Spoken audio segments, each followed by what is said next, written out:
Halo semuanya, hari ini kita bakal bongkar rahasia, semacam playbook atau buku panduan gitu, buat menaklukkan dunia pelajar. Dan ini bukan cuma soal gimana caranya bertahan ya, tapi gimana caranya jadi pahlawan di kisah belajar kamu sendiri. Udah siap? Yuk kita mulai. Coba deh, pernah nggak sih ngerasa kayak gini? Tugas numpuk, deadline mepet, ujian datang terus-terusan tanpa henti. Rasanya kayak kejebak ya kan? Nah, tenang. Kamu itu nggak sendirian. Ini nih perjuangan kita semua sebagai pelajar. Benar-benar pengalaman universal deh. Tapi, gimana kalau kita coba balik cara pandangnya? Ini tuh bukan soal bertahan hidup doang, tapi soal gimana kita bisa berkembang. Ini kesempatan emas buat jadi pahlawan di cerita kamu.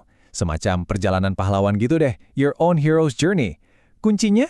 Ya, strategi dan pola pikir yang pas. Oke, kita masuk ke bagian pertama dari panduan ini. Ini soal misi kita. Anggap aja ini fondasinya ya, yaitu benar-benar paham kenapa sih kita belajar. Percaya deh, jawabannya itu jauh lebih dalam daripada sekedar ngejar nilai bagus di rapor. Ya, kita mulai dengan satu ide yang mungkin kedengarannya agak beda ya, yaitu belajar sebagai pelayanan. Coba deh, lihat semua kegiatan belajarmu itu sebagai bentuk pengabdian. Wah, ini bisa mengubah segalanya loh. Jadi gini, setiap rumus matematika yang kamu pelajarin, setiap esai yang kamu tulis, itu tuh artinya lebih dari sekedar biar lulus ujian. Anggap aja ini semua persiapan.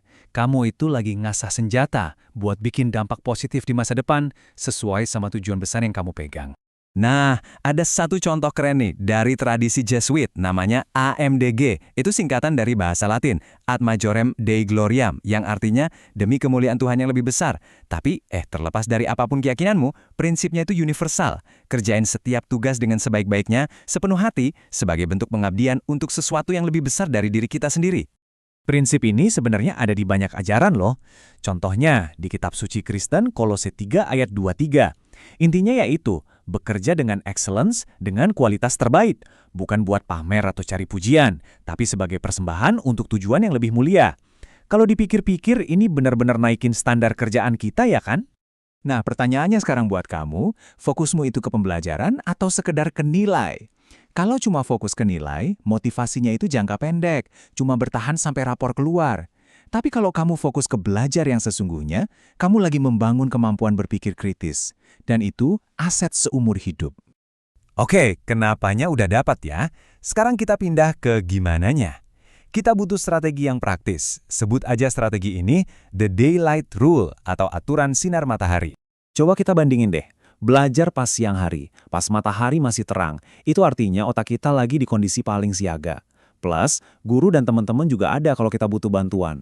Hasilnya, hidup jadi lebih seimbang. Nah, sebaliknya, sistem kebut semalam alias SKS itu resep jitu buat stres, nunjukin manajemen waktu yang berantakan, dan ngebangun etos kerja yang, lemah. Jangan lupa juga manfaatin waktu-waktu jeda yang kecil-kecil itu loh. Kayak pas jalan ke kelas, pas istirahat makan siang. Bisa tuh dipakai buat dengerin podcast yang nambah wawasan, atau baca renungan singkat, atau sekedar berdoa sebentar. Momen-momen hening singkat kayak gini tuh bisa jadi penentu di tengah hari yang sibuk. Oke, sekarang kita bahas sesuatu yang fundamental banget, nggak bisa ditawar-tawar, yaitu integritas. Ini semacam kode kehormatan kamu sebagai seorang pelajar. Aturannya sebenarnya simple dan jelas banget. Dilarang menyontek, dilarang plagiat. Dan di zaman sekarang, kita perlu pertegas satu hal. Pakai AI kayak ChatGPT buat nulis tugas dari awal itu termasuk plagiarisme. Kenapa? Karena itu sama aja kamu mencuri kesempatanmu sendiri buat belajar berpikir. Jadi, selalu sebutkan sumbernya dengan benar. Terus, kenapa sih ini penting banget? Soalnya gini, seluruh dunia akademis itu dibangun di atas satu hal, kepercayaan. Kepercayaan antara kamu, guru kamu, dan teman-teman kamu. Begitu kejujuran hilang, fondasinya langsung runtuh. Integritas itu juga kelihatan dari etika di kelas loh. Maksudnya, gimana kamu menghormati teman-teman dan guru. Hindari main HP atau ngobrol sendiri pas pelajaran. Tunjukin kalau kamu di situ memang serius buat belajar. Setiap pahlawan itu kan punya senjata rahasia ya. Nah, dalam perjalanan akademis kamu, senjata rahasiamu itu bisa berupa doa dan inspirasi. Ini semacam sistem pendukung spiritualmu. Ini ada contoh bagus dari doa Santo Thomas Aquinas. Coba deh perhatikan, doanya itu spesifik banget. Minta daya tangkap buat mengerti, kemampuan buat mengingat.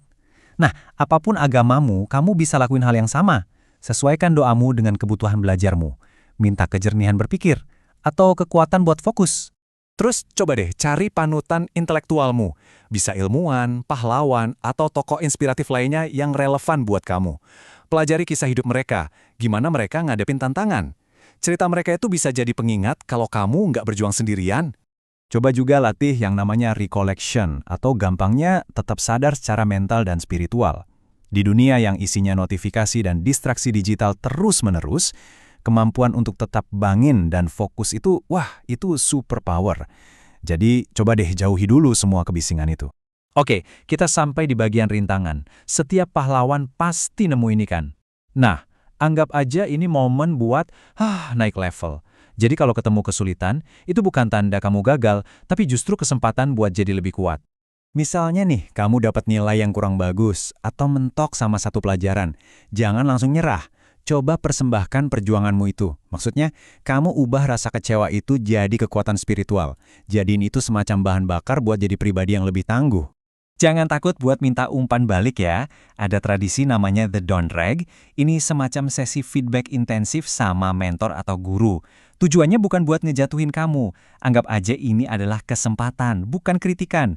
Ini kesempatan buat kamu berkembang. Satu lagi yang gak kalah penting, batasi distraksi dari teknologi. Mungkin bisa dimulai dengan ninggalin konsol game di rumah, atau jauhin HP pas lagi belajar. Ini bukan buat ngehukum diri sendiri ya, tapi buat ngasih ruang buat kamu bisa benar-benar fokus dan mikir mendalam. Nah, ini dia misi pertamamu. Dimulainya kapan? Besok. Dari semua yang kita bahas tadi, coba deh pilih satu hal kecil yang mau kamu ubah. Mungkin coba belajar di siang hari, atau mungkin nggak main HP selama 1 jam pas belajar. Apapun itu, perjalananmu dimulai dari langkah kecil itu. Jadi, apa satu hal yang bakal kamu lakuin besok?